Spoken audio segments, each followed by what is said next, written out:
Welcome to The Leaders Who Care, a podcast powered by Dynamis Group. We are here to give the stage and support to those committed to create a positive and lasting impact, way beyond the profits and margins, the leaders of the world who care for others and serve a bigger purpose. Join us on the journey of creating a better, more caring world. And now to your host, Marian Tamalkov.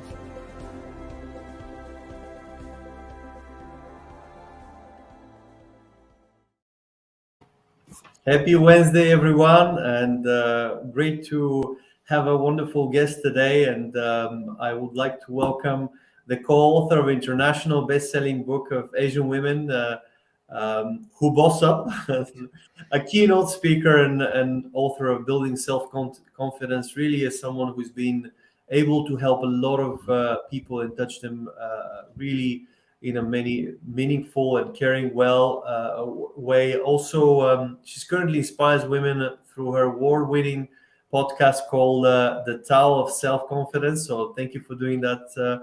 And it's a pleasure to welcome Sheena Yap Chan. Sheena, thank you so much for being with us today.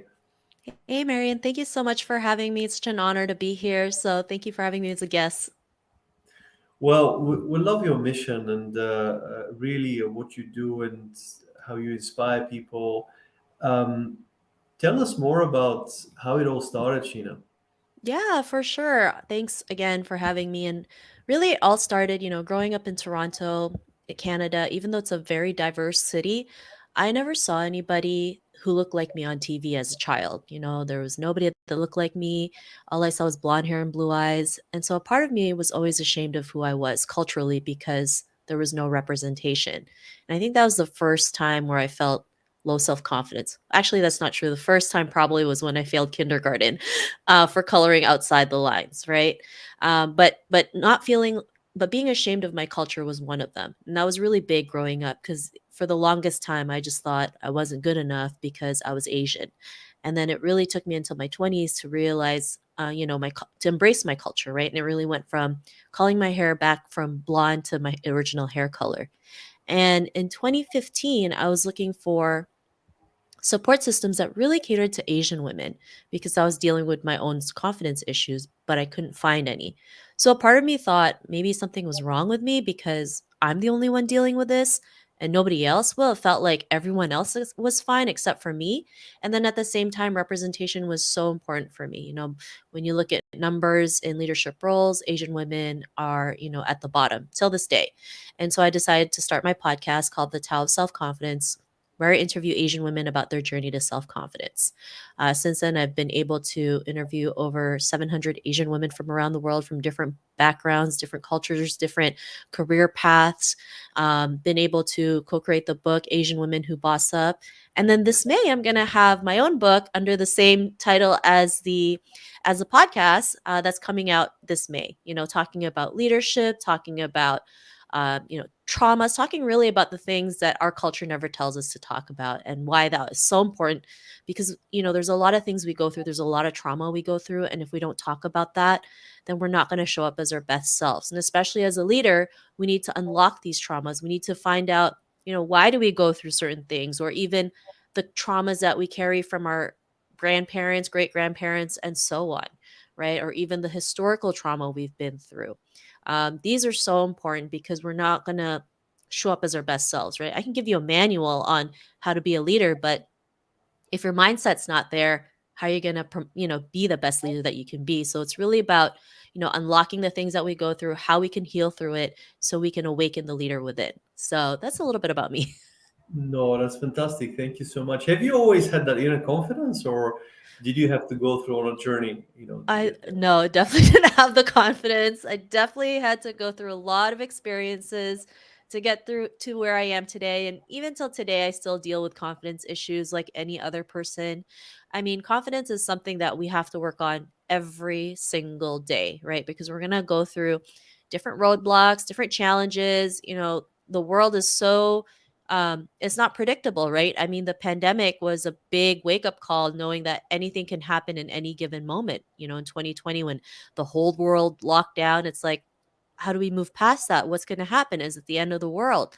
And so that's why it takes confidence to keep moving forward no matter what the situation is, right? A lot of people thrived from the pandemic, and there's still a lot of people who didn't thrive from the pandemic, right? So every situation is different, but it's important to have, confidence, right? Have the right mindset, be able to work on it every single day so that when something like this happens again, we're ready, we're prepared, we can move past it. Do you think Asian women have a harder time unlocking the confidence to live their authentic selves?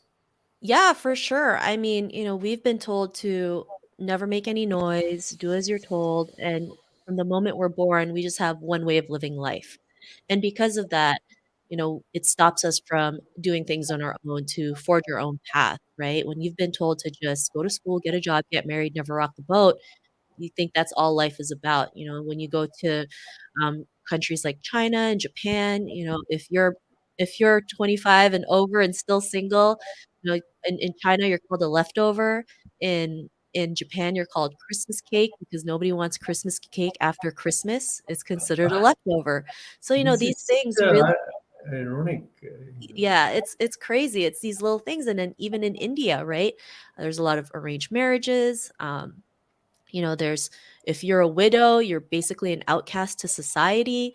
So, there's so many things we still deal with that really stops us from moving forward. And, when we're told to just please everyone else except for ourselves, that really takes a toll on us, right? Nobody ever talks about taking care of yourself, being kind to yourself, learning that you are worthy to go out there and forge your own path. And that's why so many Asian women are dealing with so many issues because one thing, we're not allowed to talk about it. Another thing is, we've been seen as quiet and submissive. And so we've become targets for Asian hate crimes. We're seen as sex objects. There's less Asian women in leadership roles. That's slowly changing, but we definitely need more representation. Like there was a report from catalyst.org that in 2021, when you see the representation of Asian women in leadership and corporate roles, the percentage is like 2.7%, which is very low considering there's over 24 million Asian Americans, right, in the US. So this is why I'm so passionate about elevating women, especially Asian women, because, I have to learn to elevate my own community before I can move forward, right? When we can empower our own community, it's gonna, overflow and it's gonna inspire others to go out there and do their own things because even though we're different, we go through similar things. We go through confidence issues, we go through not feeling enough, we go through taboos in our culture, right? Like mental health is a huge taboo, not just in Asian culture, but in every other culture, right? And um, we can all relate to that, right? We can all relate, our mental health deteriorating or not feeling good enough or seeking professional help to talk about it, especially during the pandemic, right? But then for the Asian community, it's worse when you're dealing with the pandemic, you're dealing with cultural things, and you're dealing with anti-Asian racism, right? That not just doesn't happen only in the US, but it happens everywhere, right? Even in Europe, even in Australia. Maybe it's not talked about as much because when you live in North America, you're kind of like in your own bubble, but we have to also realize that it also happens outside of the US, outside of North America. Well, thank you for doing this great work, Sheena, because really and giving us the. I personally was not so familiar about the challenges Asian women are going through.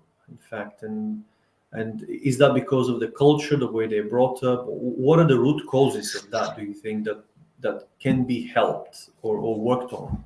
Yeah, I mean, part of the reasons is most of the reason is our culture, right? When, you're taught to live one way of life and it's passed on from generation to generation, that's the only thing you know and you think that is success, right? We always think there's one way to live success, there's one way to live your life. And so when it's passed down, that's all you ever know, then that's all you ever think that's going to happen, right? And if you don't fit into that mold, then you're considered an outcast or it's shameful. So when you try to do something outside of that, it's really hard when you have friends and family telling you, you shouldn't do that. It's so shameful. How dare you do that? How could you tarnish the family name? That's not proper. And I know this not only happens for Asian women, but as an Asian woman, this happens a lot more often than we realize. And then growing up, you know, men were always preferred over women, right? That's why, when you go back, to China, there's men with multiple marriages and concubines, because their sole purpose is to always carry the family name. And so, if you have multiple wives, you have more chances of bearing a son and carrying the family name, right? If a family had to choose back in the day, between a man and a woman to go to school, of course they would have the men over the women to go to school. So like my grandmother, she only finished 6th grade, right? That was the highest she did. And then she had to stop school because, she had 11 other siblings to take care of, right? We're known as a caregiver. We're known as taking care of the household, making sure everything is okay. And so what's the point in putting them to school if you're just going to take care of the household, right? You're just there to make babies, take care of the household, and then that's pretty much it. So a lot of it is from cultural, right? The culture, like being taught to do one way of doing things. It doesn't help us because then we think there's only one way of success when really there's different ways, right? And slowly we're learning that, we can go out there and speak our truth, speak our voice, right? And also the silence that, we're always told never to talk about our traumas, never to talk about the bad things that happen to us. So, there's this misconception that racism against Asians only happened during the pandemic, when it's far from the truth, right? It's been happening for centuries. And it's unfortunate that, not only our culture doesn't talk about it, but it was never talked about in history books, right? So how are we supposed to know that? How are other people supposed to know that if it was never taught in schools? So, this is why sometimes our silence is killing us, because, when we're told not to talk about it, we become an easy target again, right? Most people think if they ignore it, then, it'll go away. But that's not how life works, right?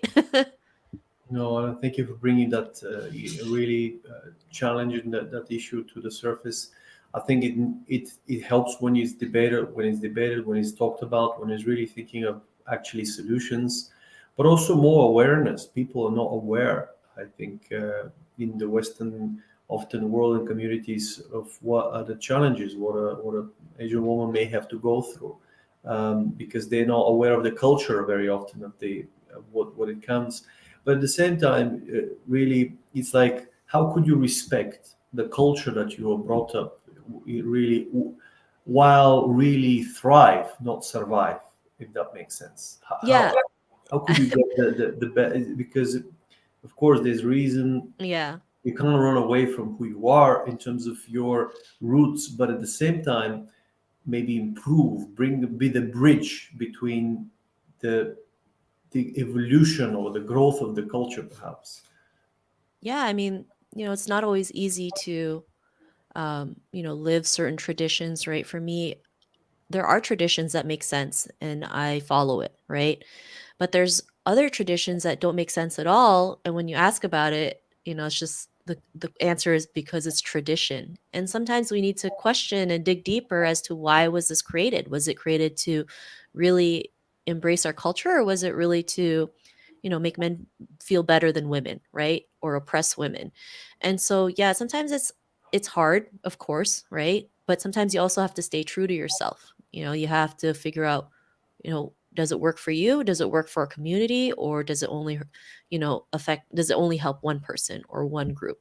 Right. I think, we have to follow. I think when it comes to traditions, we have to do things that make sense for us as well. Right. I mean, back then, when you hear things like, you know, um, women binding their feet together. No one's going to do that now, right? I mean, that's crazy, right? Or, because that back then that was a sign of like prestige at the time, right? Or even, in Asian culture, having pale white skin is really important, right? Because it's a sign of prestige and to look more European. And really, that doesn't help us because there's a lot, in Asian culture, we all don't come from China, right? There's different, diverse backgrounds within Asia.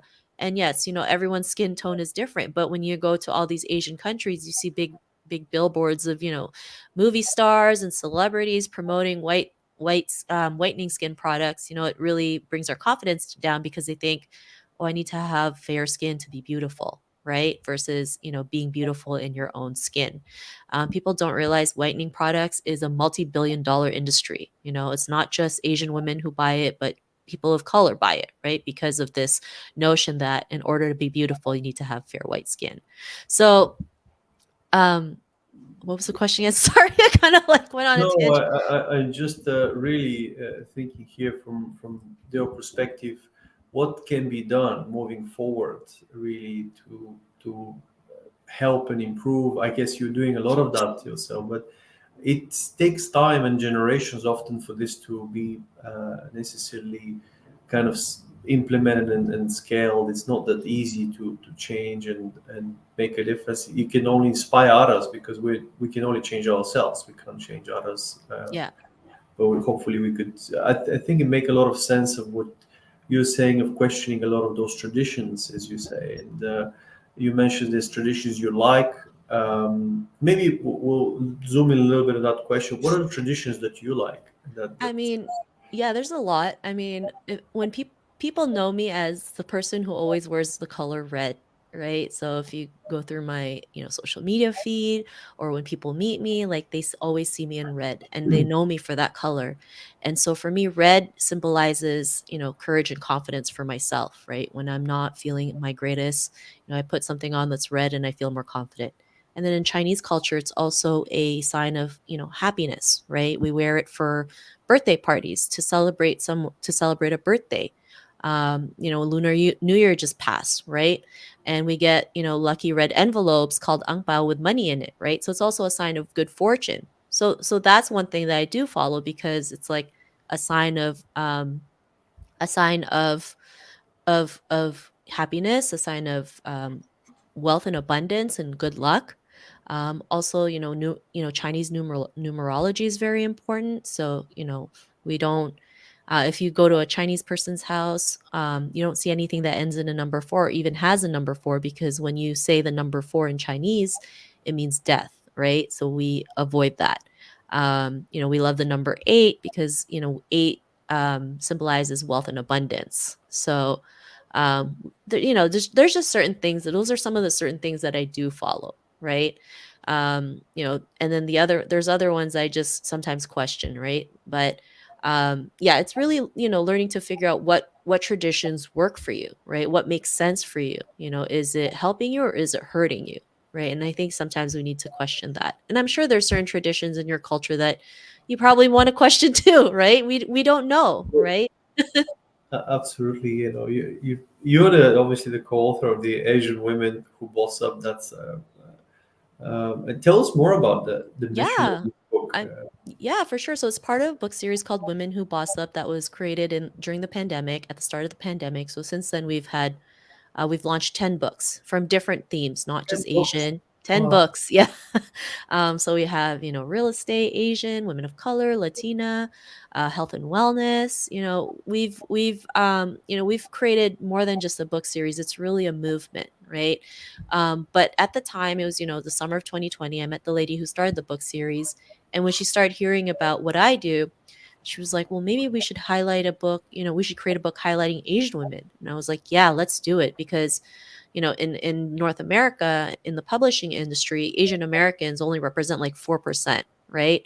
And then when you say Asian Americans, that does, the percentage of Asian women is way less than that, because we know the ratio is not 1 to 1, it's like 5 to 1 or 3 to 1. So for me, it was really important to highlight these women on the front cover of the book, because for me, representation was so important. So, we were able to find, 16 women who decided to say yes to this, who wanted to share their story. And then we just made it happen, right? It launched in February of 2021. And, unfortunately, it was also the height of the Stop Asian Hate movement. And so I think it was just divine timing that this book was needed, because people don't realize when it comes to Asian hate crimes, women are targeted more, 2.5 times more than men, right? And it's because of the negative stereotypes we go through, right? Being quiet and submissive, we're not going to say anything. Because of that, there's been an increase of violence against Asian women, right, in the United States. Um, and then we're feeling the paranoia and the mental health issues that go with it. We can't just walk outside in the street alone. We always have to look at our every corner because we're so afraid we're going to get attacked. And so this is why, it's important to have this book to showcase, like, we're not going to stay quiet anymore. We're going to speak up. We're going to share our truth, even if it's scary. Of course, speaking up is never easy. It's scary because you don't know what's going to happen. Not everyone's going to like what you're doing, right? I get, all kinds of crazy messages, right? People telling me, like, why are you destroying the culture? I'm like, I'm not destroying the culture. I'm trying to make it better. Or, you're so racist because you're only empowering your own community. It's like, well, how am I, racist because of that? I have to empower people that look like me because it's important. And when we can empower our own community, it's going to overflow. Because in the end, when you can empower your own community, it'll overflow and people will see it and be inspired by it and move forward.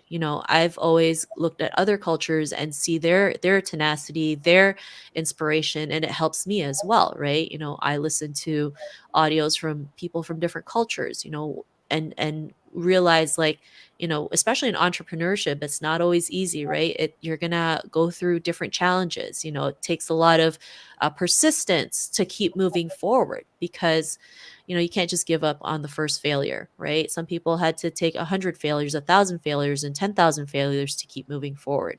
So, it's yeah. So that's pretty much it.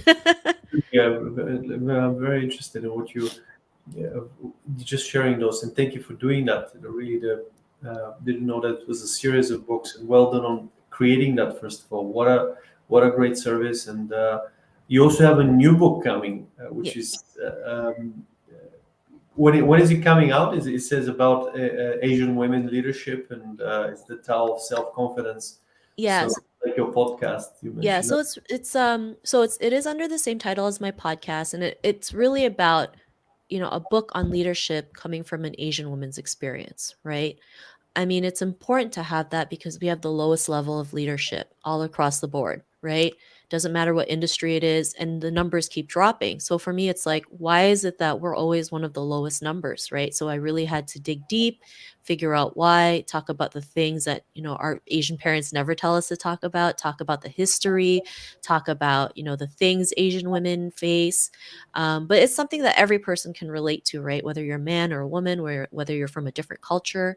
Because for me, I think it's important to have our specific stories, right? Time and time again, I've been rejected, from speaking, because I was always told my story was too specific. But what does that even mean, that my story is too specific? Is it because it's coming from me as someone who's Asian, right? I mean, no, like, when it comes to Western culture, nobody says their story's too specific, right? So why is it that my story's too specific and I can't share it out, but everyone else is okay? It's just a story, right?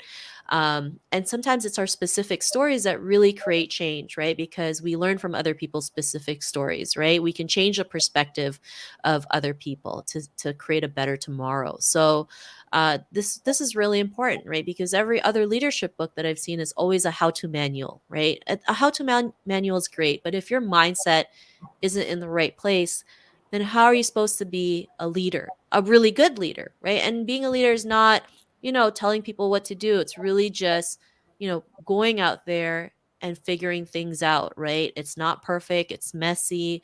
You're like the first person out there trying things out. And especially coming from a culture where you're constantly judged. Yeah, it's nerve wracking, right? Because it's like, you go to family parties in the beginning and they're like, what are you doing? Why don't you go get a job? Why are you like just doing stupid things, right? But when you have a big purpose, you're going to keep moving forward, right? And sometimes having that purpose is important because there's days where you feel like you want to give up, right? I mean, there's days where I want to throw this laptop against the wall, right? Because it's like sometimes tech is not my friend, right? Or, you get one bad comment and you're like, oh, I'm a failure because one person thinks I'm an idiot, right? Not realizing there's, tens and thousands of other people who are inspired by your work, right? But as human beings in general, we focus on the bad thing and not realize we've done so much good in the world. So, it's not, it's the road less traveled for a reason, right? Because not everyone's going to do it. What is the meaning of Tao? It just means the way. self-confidence, right? And that way can be, everyone's way is different, right? Because growing up too, I always thought being confident meant you always had to be loud and boisterous and be out there. But really, being confident is just really being able to show up as your authentic self, right? You can still be an introvert and still have confidence, right? You can be shy and still have confidence, right? It's really about showing up as yourself, as your real self, because a lot of us put a mask on, especially on social media, right? We put these masks on thinking, well, this is me, this is me on social media. And then nobody knows behind closed doors what's happening, right? Sometimes you see pictures of, perfect families, or, the person with a perfect body, not realizing maybe that photo is edited, or you don't know behind closed doors, there's domestic abuse happening or financial abuse. And I'm not saying all families are like that, but there's a lot of families that are like that. I know, because women have shared their stories, right? You look at social media, like, you never would think that that would happen, but it's more prevalent than you realize. And that's why being able to find different ways to build confidence, it can help us also figure out what works for us, right? We don't have to figure out one way of doing it. We can have 101 ways to do it, and then we pick and choose what works for us. Sheena, it's inspiring how much work you do around empowering Asian women. But how do you take care of yourself? Yeah, I mean, self-care is really important, right? I mean, it's really important to set aside time for yourself, whether it's walking outside, or, watching TV, or getting a mani-pedi. You got to figure out what works for you, right? Because it's important to love yourself, to take care of yourself, especially, during the pandemic. I know everyone's mental health was deteriorating, right? We're all stuck at home. We don't know what's going to happen. All we hear in the news is like how many cases of COVID was reported every single day. And so, we were fortunate enough to even just have mental health walks, right? Even something, being able to walk outside in nature, can be therapeutic. But, you find ways that can help you, right? It can be as simple as washing the dishes, right? That could be therapeutic for someone, or listening to a podcast, reading a book. Who I surround myself with is very important, right? I recently, one of our co-authors from our other books, she talked about having a power tribe. And I love that, right? Because, we never think, who's our power tribe? Who's our tribe that's going to be there for us when times are tough, right? When we're not always 100% confident. We do need that squad. We do need to have someone pump us up at times, right? To show, because we have a lot of blind spots, right? And when we're blinded by those spots, we're not going to figure it out. That's why we have, the power tribe to showcase, you are amazing. You can make this happen. And one thing that I really stress on is being able to ask for help, because in our culture, asking for help is considered a sign of weakness, or we're told it's a handout. But being able to ask for help is really what can help your confidence, take it to the next level, because you don't have to do everything yourself, right? Especially when it comes to entrepreneurship, maybe in business for yourself, but you don't have to be in business by yourself, right? You can have your power tribe, you can hire a coach, you can have a women's group, you can read books, watch documentaries, you can listen to podcasts. Having that support is really important. Knowing that you don't have to do everything alone is it's a needed, right? And this is something that I stress all the time. It's okay to ask for help.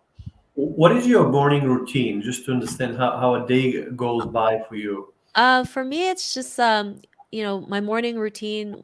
I'm not gonna lie. Sometimes I'll look at social media. I'll read something, or I'll watch something on YouTube that's inspiring.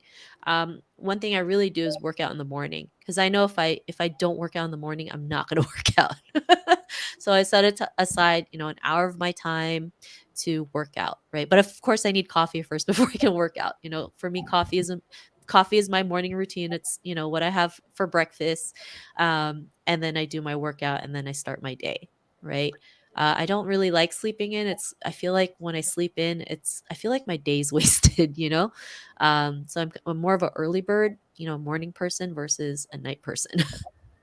Oh, that's really very very nice to hear that you're able to find that thing that recharges you. And I think everyone should really find that for themselves. What are the things that give you this um, strength to carry on? And Yeah. the fact that you don't want to sleep in for late, that's a good sign. That means you're doing something really fulfilling and exciting that you wanna contribute and serve. Sheila, looking forward really to. I always look at the future. What can be done? What are the if there was no limits to you financial or political or cultural limits, if you put it in any type of limits, what would be your hopes? What would be your vision for young Asian women? What would you love to see? What's your hope for them? For me, it's really just having, the confidence to be themselves, to show up as themselves, to do whatever it is they want to do, right? Whether it's to be president or, become a street performer. If it makes them happy, that's great. Because sometimes we get bogged down by this definition of success, right? You need to have the fancy cars, you need to have the white picket fences, you need to have all these things, right? But really, success is, how you want to live your life, right? If you want to live in a hut in the middle of in the middle of nowhere, and that's, happiness for you, that's success for you, great, right? If you do want the house and the white picket fence, that's great too, right? I think in the end, we shouldn't be so limited, right? We shouldn't have to live one way of life, but really, what does life look for you? What does success look like for you in the end? And being able to have that freedom to figure out what works for us is liberating, right? Because for so long, we've just always been told to live one way. We love to also celebrate others, other leaders or other people, not only leaders, but could be anyone who really cares or have that act of kindness and contributes. Is there any people that you want to celebrate, you that really have inspired you, that really you feel that they've done, how no matter how big or small, but really have taken care of someone? I mean, recently there's just been so many things, good and bad, that's happened. I mean, over the weekend, there was two mass shootings in the U.S., which was really unfortunate. But there was one man so there was one man who stopped, the gunman from having a mass shooting at the second location. So, that is huge because not only did he save a lot of people, he saved a lot of trauma that could have possibly happened, right? And I'm sure as he was trying to stop the gunman from entering in and, having that mass shooting, he was probably scared as well, right? Thinking, oh my God, he could be dead at any given moment. And, sometimes a hero is not about wearing a cape, it's about facing fear, right? And doing it. And that to me is like a huge act of kindness because really, I don't know to be honest, if I was in that situation, I wouldn't know what to do, right? Would I hide? Would I run? Honestly, I wouldn't know. And I think if anyone who was in that situation, like they probably wouldn't know what to do, right? Because, who prepares you for stuff like that? You didn't think a celebration would turn into turmoil, right? And it's so unfortunate that it happened on the Lunar New Year. We don't want to start the new year with something bad, right? But unfortunately, it happened. But it was great that that one person decided to stop the gunman, right, from having more trauma, having more hurt, having more grief, having more loss, right? Um, I think that's probably the greatest act of kindness I could have ever seen recently. Thank you, Sheena. Once again, we would love to see more of this happening, spread this goodness, really an act of kindness. And thank you for this great work that you're doing and the contribution for giving us the insights and revealing really such a important topic and how valuable this is for the audience. If people want to reach out to you for whatever reason, or really whether it's advice or um, what is the best way to connect with you? How do you encourage them? Because you do a lot of public speaking, you do different things. What should people reach out to you? And yeah, what's the best way to do so? Yeah, for sure. I mean, they can go to my website, sheenayapchan.com. They can order a copy of Asian Women Who Boss Up through my website. I also have free resources that they can also get to start their confidence. My upcoming book, The Tao of Self-Confidence, you can pre-order that on Amazon and on major retailers. So it's really cool to see, a book being distributed all around the world, right? Being able to see people pre-order from Sweden and, Asia. I mean, this is what I wanted, right? To have Asian women realize their potential all across the globe so they can pick that out on Amazon or any major book retail stores. And they can also go to my social media. They just look up Sheena Yap Chan. Basically, I'm the only Sheena Yap Chan on the internet. So it's really not that hard to find me. And then you can always see all the stuff that I'm doing. I'm going to be, speaking at different parts of the US, in Europe as well. So really excited for that. So feel free to just, connect with me on LinkedIn, Twitter, Facebook, Instagram to check out some of the things that I'm up to. Great. Well, blessings to you and your work, and thank you so much for taking the time today. Thanks for having me.